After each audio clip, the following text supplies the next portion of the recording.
Right before we begin, a quick word from your hapless host and beleaguered father. You may notice the sound quality in this adventure of my daughter's keeper is, shall we say, not quite BBC radio quality. Yes, I'm aware that it sounds like it was recorded inside of a tin mug halfway down a well, and that is entirely on me. Turns out reliable audio gear costs a small fortune, and as an unpaid podcaster/dad, my priorities remain firmly fixed upon child support payments before condenser microphones. So please, bear with the pops, hisses, and whatever phantom echoes the elder gods deem appropriate for this one. The next adventure will sound vastly better. In the meantime, grab a blanket, dim the lights, and join us as we brave the storm of Beacon Island, because no amount of technical failure can drown out cosmic horror, or the sound of a father desperately trying to keep it together behind the GM screen. Alright, let's begin. My Daughter's Keeper presents The Lightless Beacon, When the Lights Went Out, by Lee Carr with Lynn Hardy, honoring Greg Stafford. Starring Morgana as the federal investigator, Matilda as the famed artist, and special guest star Kate as the marine biologist. Episode 4, Fight or Flight. Kate seizes her chance. She darts from the ladder, light-footed, quick, every instinct screaming, "Go!" The dim hallway opens into the kitchen ahead. She can already see the faint outline of the back door beyond the stove, the promise of rain and freedom beyond it. Then her boots hit the slick patch beside the doorway. Blood, cold, half-dried, hidden in the flicker of the lantern light. Her foot skids from underneath her, and the world lurches sideways. She slams shoulder first into the doorframe with a dull, wet thud that rattles her teeth. A sharp cry escapes before she can choke it down. For her heartbeat, all is still, the pounding of her heart the only sound. Then from the corridor, a guttural hiss arises, a wet, snarling exhalation that turns her blood to ice. Heavy footsteps, fast this time. The floorboards quake beneath the creature's weight as it wheels around and begins to thunder back towards the kitchen.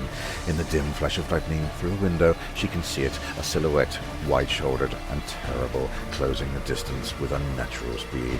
Her hands scrabble at the back door latch, slick with their own blood and sweat, and sound approaches, filling the air. Thud, thud, thud. It's closing in.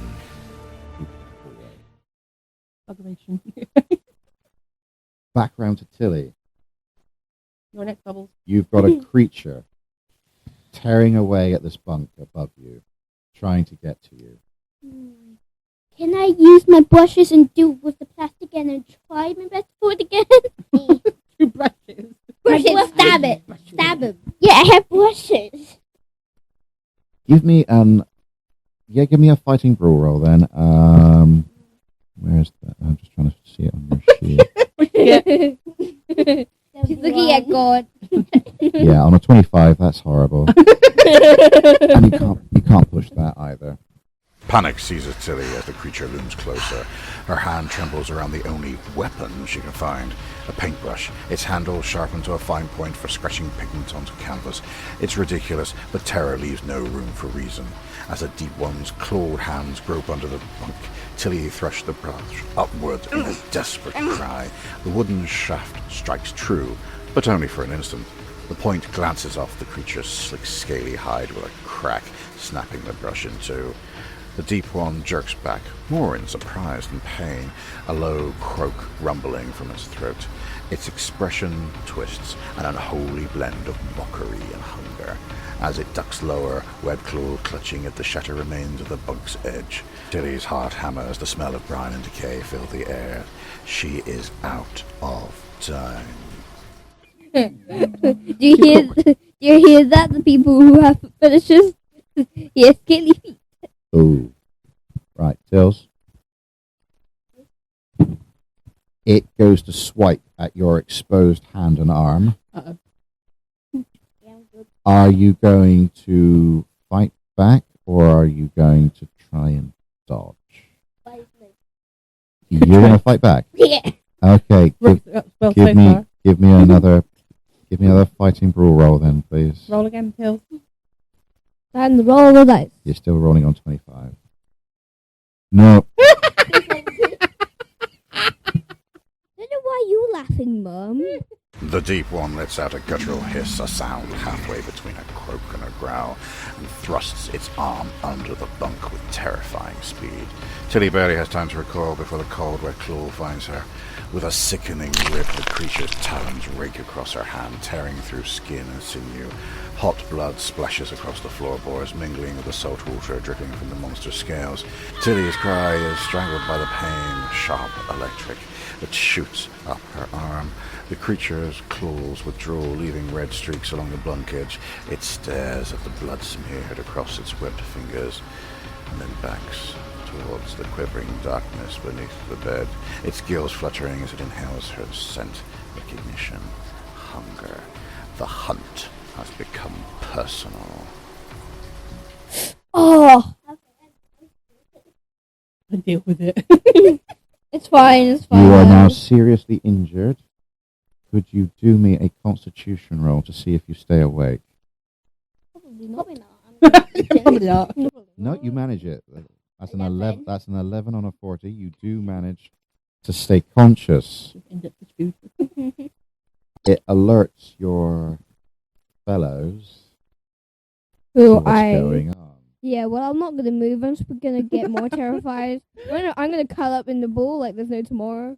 Okay, you're still hiding away. Yeah. That's fine. Nobody knows you. If you're just going to stay up there, I'm going to leave you there. Yay! Okay, you've managed to make it to the back door. Yeah. The creatures inside are very much focused on Tilly.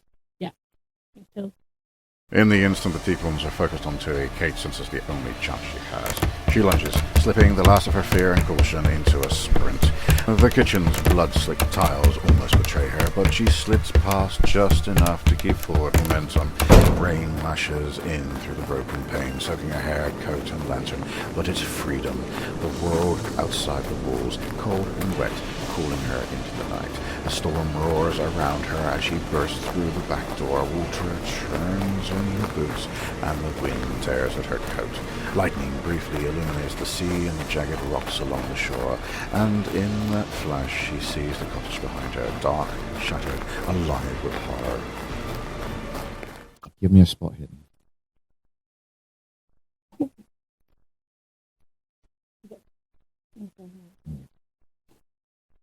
85.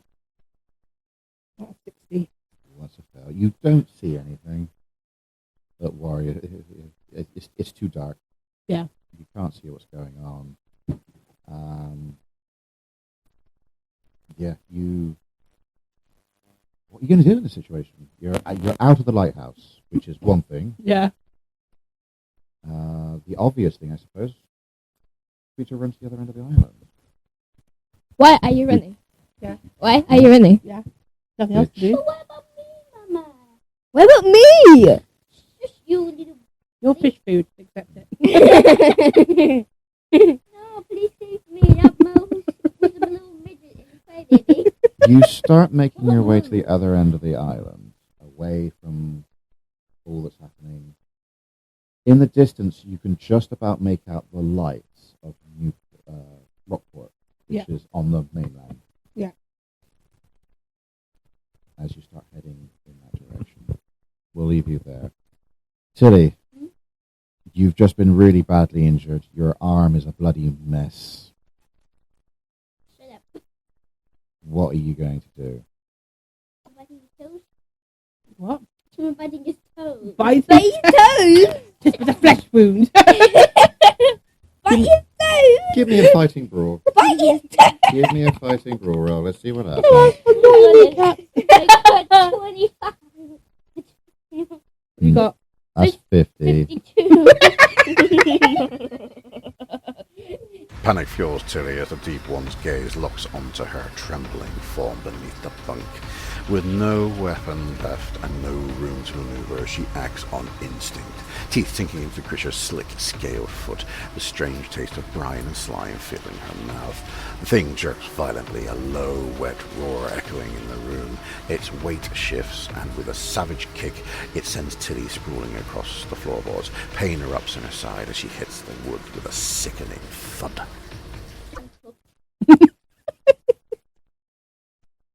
Are you medium rare or are you rare? That's a good point. What's the other one doing now that it's come in and it's saw that's seen that it's attacking? Oh. That number. Yeah, it lunges at you.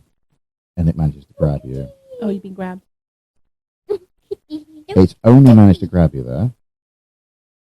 Do you want to give me a strength check? 60. See if you can prevent it from dragging you out. No.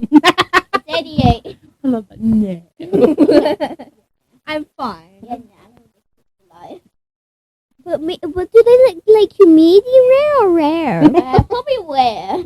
Well, we will find out in the next turn what happens to you. What's a wriggling? Mama, please help me, Mama. I was going to say, there's a lot of screaming coming from downstairs. Please help me, Mama, please. What is Morgana doing? Right, I'm kind of tired of doing nothing, so, can I go, like, near-ish the stairs and see if there's anything going on? If I can see anything? You could start descending the stairs to see what's going on. You can get your gun out ready. You got a gun, girl. Yes! What the hell? I forgot I had You that. saved me, and you ended up there with the gun. I forgot I had one, sorry. You could have saved me. Now I have a chopped up lamb and being dragged away. Yeah. Give me a spot hidden. Okay. Actually, no, give me a stealth roll first. Because you're trying to sneak, aren't you? Oh, I don't have to be sneaky. You do if you don't want to be spotted. I've got a gun with me. What's happened to Tilly so far? Okay. Right. 44. And so, another pass. Morgana moves like a shadow down the winding stair, each step chosen with a child's instinct for silence. The dim light from above fades as she descends, replaced by the flickering glow spilling from the hallway below. The air smells of salt and blood. She hears the scraping of claws, the wet rasping of something breathing that isn't human. But she is unseen. Her soft tread swallowed by the noise of the storm and the chaos below. From her vantage point near the bottom step, Morgana can see the creatures hunched back through the open doorway, and Tilly's crumpled form just beyond it. You know what? Because I'm terrified, I know and I'm gonna play it safe, so I'm just gonna run back up. You got the gun. I have a gun, but that doesn't mean that Okay. my rolls are not bad. My rolls are horrible. Mine too. Mine's even I worse. was going to say, Tilly's got no hands. Only one. I only have one more hand. What is Kate doing outside? Looking for safety. She's running away. Are you still heading towards the other end of the island? Please help me, Mama. Because I'm I not know, going the to. door's here. Yeah. I'm on. That's the main entrance, is it there? Yes. Yeah. I say I'm going to run around the front, distract them, to try and get them away from her. Ooh. Get them to chase me outside. Because it's darker outside, you've got a better chance to get away. And they're fishy, they're floppy. Yeah. Not running well. That's perfectly viable. Yeah, it's going to take you the rest of your turn to be able to circumnavigate, or even just to come up the side, I think. It is dark. Yeah. But could you give me a luck roll?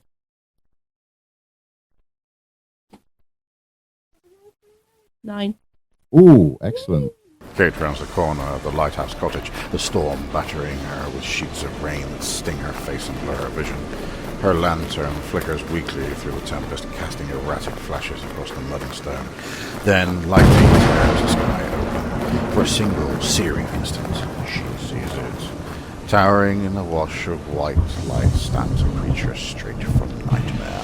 Scaled, slick, its massive frame hunched yet powerful. Webbed claws flexing in the downpour, gills pulsing at the side of its neck. It turns its lidless eyes left and right. A deep, resonant croak echoes through the wind, primal and full of malice. The full monstrous truth of the Innsmouth curse stands before her. But has it seen her? It's like a Giga Chad of the ocean is about to duck in and enter the lighthouse cottage. You have a gun in you. No, you're the one with the gun. You're hiding inside. You just about notice as well. There's a host of creatures coming up from the north. Damn. You cooked. Yeah, We're all cooked. Except me. Yeah, you. I wish you died now. Back round to Tilly in the bunk room. Why does everyone go back to Tilly? She's dead. She's doomed. You've just been dragged out from underneath the bunk. You see these two creatures looming over you, ready to attack you. What are you doing? Fighting them, are you? Yeah. I'll tell you what.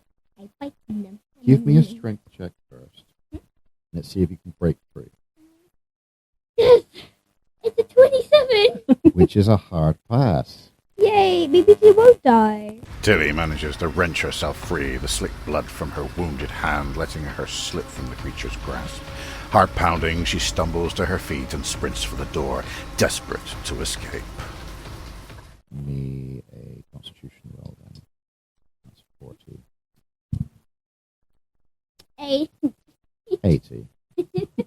Yeah, I won't make it. Not very lucky, are you? Despite her desperate burst of speed, Tilly's foot skids on the slick rain-soaked floorboards. Her momentum sends her sprawling hard on her side. The breath knocked from her lungs as the creature's shadow looms once more. Mama, please help me. Oh dear God. Okay, right. One of the creatures behind you lunges for you and manages to grab your injured arm. Oh, The one in front of you takes a swipe at you. What are you going to do? Do you want to defend or do you want to fight? Either way around, it's not going to be good for you. Give me. Let's see if you can give me a dodge then, which is almost as bad. That's a 25. could be one. Nope. It's a 74. Nope. Because your dodge was 25. Your attack was no better. The creature fills the doorway, its hunched frame blotting out what little light remains. With a guttural hiss, it lunges forward, seizes Tilly by the throat, lifting her effortlessly from the ground. Her feet kick uselessly in the air as it draws her close, its slick, human features inches from her own. The stench of brine and decay fill her senses as it lets out a low, bubbly growl and vibrates through her chest. The world tilts and darkens around the edges of her vision as it begins to fade, its gaze cold and fathomless, the last thing she sees before her world comes to a crunching end. Think of Huggy Wuggy. Yeah, Huggy Wuggy.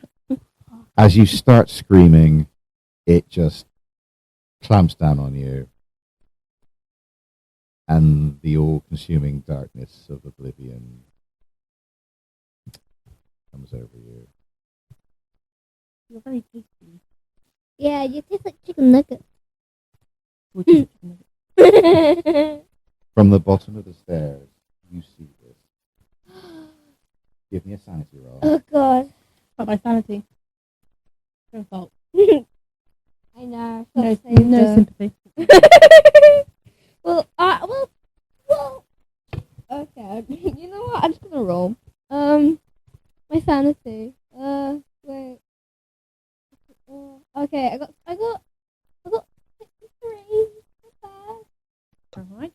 Could you do me a D8 loss? Sanity roll? D8. Which is going to be about of madness. Either way around. Isn't it this one? Yeah, Full 8 points of loss from Morgana. That's a bout of madness. So you get 5 points of Cthulhu Mythos for that because it's your first bout. What? But more importantly, I have a gun with me. That's fine. My gun's my only friend. give me a. Well, yeah, actually, no, that's not a bad idea. Your bout is going. I'm just going to say because it would make sense to you. Your bout is you're going to just suddenly start firing your gun. Morgana freezes where she is on the stairs, the light flickering over the carnage below. The air is thick with the scent of salt and blood. For a heartbeat, her mind refuses to comprehend what she's seeing. And then something snaps. With a strangled cry, she raises her pistol and empties it down the corridor. Each shot cracks like thunder in the confined space.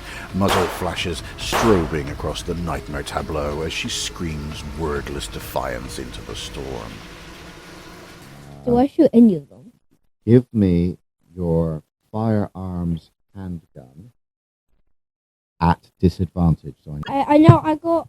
So first I had 65 and then I rolled and then I accidentally moved my other one, so now I've got 17.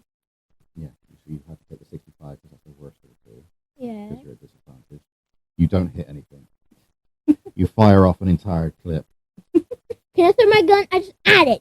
Throw it. You know what? Yeah, you do that at the end of it. You miss all your shots and then you throw your gun at this thing. Desperation. Yeah, okay. What? From outside, our poor marine biologist hears loads of gunshots. You can see that there are creatures coming up here from the shoreline. This place is a lost cause. Yeah. You did The best thing nothing. for you to do, I think, is to flee. Yeah. In the opposite direction. Indeed. You did nothing. Help me. I tried more than you. Do me a spot hidden as you come back around the lighthouse at full speed. The storm howls around Kate as she flees the cottage, her breath coming in ragged bursts. Each flash of lightning turns the world stark and white for an instant, illuminating the heavy waves, the black outline of the lighthouse behind her.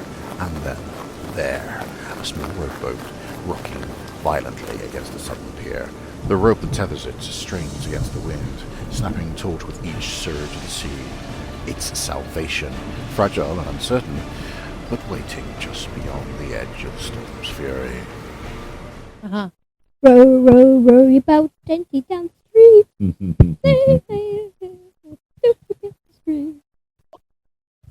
Right, Mo. Yes, You've got a bunch of creatures. yes. One of them is staring directly at you and is filling the hallway. Can I run back up and can I smash the window and can I jump into the sea? No, What? you're too far inland. Yeah. From where you're stood at the bottom of the stairs, you could run back upstairs. Yes. Or you could try to make for the back door. Back door. Back door. Yep, I'm gonna go full spread ahead. Back Right. door. Okay, give me a constitution roll. Okay. See what happens. 5. Wow. Yay! Yeah, you just bolt for the back door. Whee! Out of here. Fresh out of options, Morgana bolts through the kitchen doorway, the wind tearing at her coat as she bursts into the storm. The rain is blinding. Icy needles drive into her skin, soaking her clothes within seconds. Behind her, the guttural snarls of the pursuing creatures echo through the gale, rising above the roar of surf. She stumbles forward across the slick ground, her boots sinking into the mud, her heart hammering in her chest. Through the curtain of rain, a flash of lightning reveals movement ahead. Kate is sprinting towards the southern shore, her silhouette outlined for an instant against the raging sea. Morgana doesn't think, doesn't hesitate. She runs after her, the cold air burning her lungs, the sound of pursuit closing in from behind. Each step feels slower, heavier, as if the storm itself is trying to drag her down. But survival drives her onwards, towards the faint hope of escape at the island's edge. Can I grab Down her? the beach. Can I grab the collar and just as I'm running, drag her behind me? You're going real fast, but there's still a good distance between the two of you. Come on, fucker. Can I shout, where the hell are you going? Wait for me! boat's there. Yay. Both get there. Yay. There is a good distance between you and any of the creatures that are coming down the island. Okay, great. So I went out. Do either of you have pilot boats? Oh, shoot. Wait. I looked at it earlier. That's like you capsized to begin with. Oh no, pilot boat. I got 40. Go for it, please. You both get in the boat, untie it from the moorings, shove off. But you're in the middle of a storm. Let's have a pilot boat roll. Let's see if you From can... Mother, because I don't have it. 20.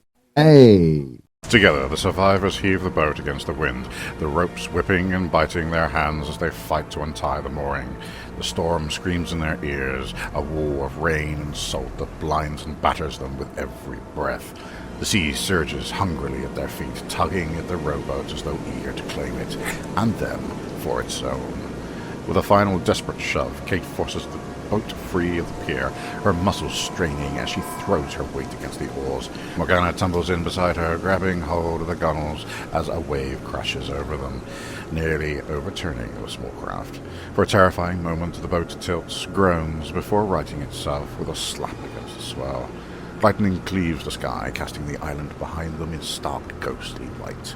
The shattered beacon, the shadowed forms moving along the shoreline, the echoes of inhuman howls lost beneath the thunder. Kate rose like a woman possessed, her arms burning, every pull dragging them inch by inch towards the distant, unseen coast of Rockport. The sea closed at them, the wind screaming his fury, but still she rose, driven by rule, terror, by grief, by the desperate need to live through the night. Some time later, you wash up on Rockport Beach, not far from the dock. Okay. Tired, soaked, and absolutely shaken to the core. Is there... Every few moments, every time you stop, your trigger finger twitches. You just keep wanting to fire your gun, but you haven't got it anymore. Because I threw it at them. Because No, there's I panicked! You're safe. You're safe. Yeah, you're safely on shore. In the weeks that follow, Morgana tries to return to something like a normal life, but the world no longer fits the same way it once did. Her desk at the office feels alien. The hum of the electric lights reminds her too much of the flickering beacon and the gunshots that followed. At night, she wakes with the taste of salt in her throat and the memory of the storm still raging in her ears. The nightmare always begins the same way, with the sound of splintering wood and the flash of lightning over the sea. Her only solace comes in visiting Kate at Miskatonic University. The two survivors are bound by what they saw, by what no one else will ever believe. Kate buries herself in research, poring over tomes of marine biology, folklore, and esoteric myth, chasing connections that blur the line between science and the supernatural. Morgana helps when she can, translating notes, sketching what they remember, trying to give shape to the horrors that defy description. It's one of those long nights in Kate's cramped office, the windows fogged with condensation and the smell of coffee hanging heavy in the air, that they come across the first whisper, a reference buried in a forgotten coastal report. Strange disappearances, malformed fish, locals, uncooperative. Innsmouth. A forgotten fishing town closed off to outsiders, where stories of hybrid creatures and strange rites at the water's edge still linger. Morgana's hand trembles as she reads the words aloud. Kate looks up from her papers, eyes wide, exhaustion forgotten. The room feels colder somehow, as though the sea itself has found them even here, miles inland. They don't speak of fear or of reason. They both know what must come next. The secrets of Beacon Island did not end with the storm. Something deeper calls them now, from beneath the waves and through the whispers of a dying town. And despite everything they've suffered, both women find themselves unable to turn away. Well, two of you managed to sort of survive that one. I mean, I kept my job. I kept You it. get your job, unless your Yeah. sanity. Bad night Well. there then. That was certainly an interesting one. And yeah, sorry, Tills, you didn't survive that one. I suppose until our next adventure, I've been your keeper. I have been your insane gun thrower player. Yeah, that's that player. Oh, I know. Yeah. I've been your keeper. I haven't been fish food. I have not been fish food. I have been fish food. I haven't been fish food. And until next time, bye. Bye.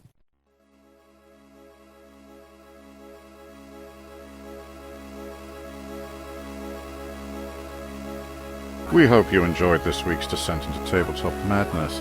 If you'd like to go deeper and darker, you can find us over on Patreon. There, we've shared exclusive adventures that never made it into the main feed, bonus episodes for those who want more grim tales between sessions, and even Patreon-only player games where you can step into the stage yourself. The road is long, the night is cold, and every companion helps us move a little further. So check out the Patreon, join us in the dark, and until next time, keep your lanterns close and your wits closer.